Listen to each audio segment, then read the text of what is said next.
తదుపరి రాశి కుంభరాశి. ధనిష్టా నక్షత్రం 3, 4 పాదాలు, శతభిష నక్షత్రం 1, 2, 3, 4 పాదాలు, పూర్వాభద్ర నక్షత్రం 1, 2, 3 పాదాలు. గు గే గో సా సి సు సే సో దా అనే అక్షరాలు గలవాళ్ళు వస్తారండి.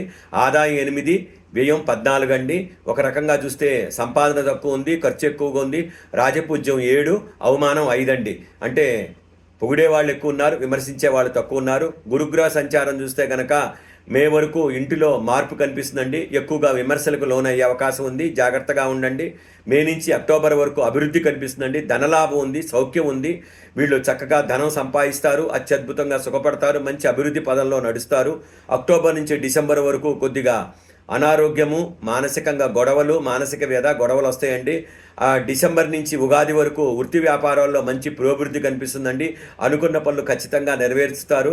కాబట్టి వీళ్ళు ఎక్కువగా దత్తాత్రేయుడికి దక్షిణామూర్తికి చేసుకుంటే గొడవలు లేకుండా, ఇంట్లో వాళ్ళ విమర్శలు లేకుండా బయటపడే అవకాశం ఉంది. దత్తాత్రేయుడి దేవాలయాలు దర్శించడం, దక్షిణామూర్తి మంత్ర జపం చేసుకోవటం శ్రేష్టం.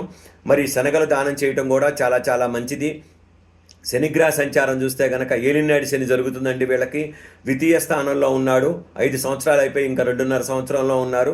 కాబట్టి వీళ్ళు ఎక్కువగా ఆర్థిక ఇబ్బందులు పడే అవకాశం ఉందండి. కొత్త స్నేహాలు వస్తాయి. అలానే ప్రయత్న కార్యాలన్నీ దిగ్విజయం అవుతాయి. చిన్నగా ఆలస్యమైన దిగ్విజయంగా పూర్తి చేస్తారు. రాహుగ్రహ సంచారం చూస్తే కనుక మే వరకు గౌరవ ప్రతిష్టలు బాగా పెరుగుతాయండి. ఒక రకంగా వీళ్ళకి సుబ్రహ్మణ్య స్వామి అనుగ్రహం పరిపూర్ణంగా ఉంటుంది. మే నుంచి మార్చి వరకు అనారోగ్యము, విదేశీయానము, లాభం కలుగుతుందండి. అనారోగ్యం వస్తుంది, కొద్దిగా జాగ్రత్తగా ఆరోగ్య విషయంలో జాగ్రత్తగా ఉండండి. విదేశీయానం వచ్చే అవకాశం ఉంది, లాభాలు కలుగుతాయి. కేతుగ్రహ సంచారం చూస్తే కనుక మే వరకు ప్రయాణాల్లో జాగ్రత్తగా ఉండాలండి. భయం కలిగించే విషయాలు కొద్దిగా ఇబ్బంది పడుతున్నారు. అనేక పనులు ఆటంకాలు పడుతుంటాయి, వాయిదాలు పడుతుంటాయి.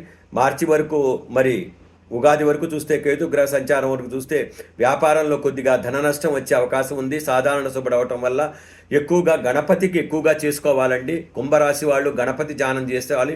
కళ్ళు మూసుకుంటే గణనాథుడే కనపడాలి. కేతుగ్రహం వల్ల ఇబ్బంది పడే అవకాశం గట్టిగా కనిపిస్తుంది. కాబట్టి ఎక్కువగా శనిగ్రహానికి చేసుకోవాలి. కాలభైరవాష్టకం చేసుకోవాలి. నల్ల నువ్వులు దానం చేయాలి.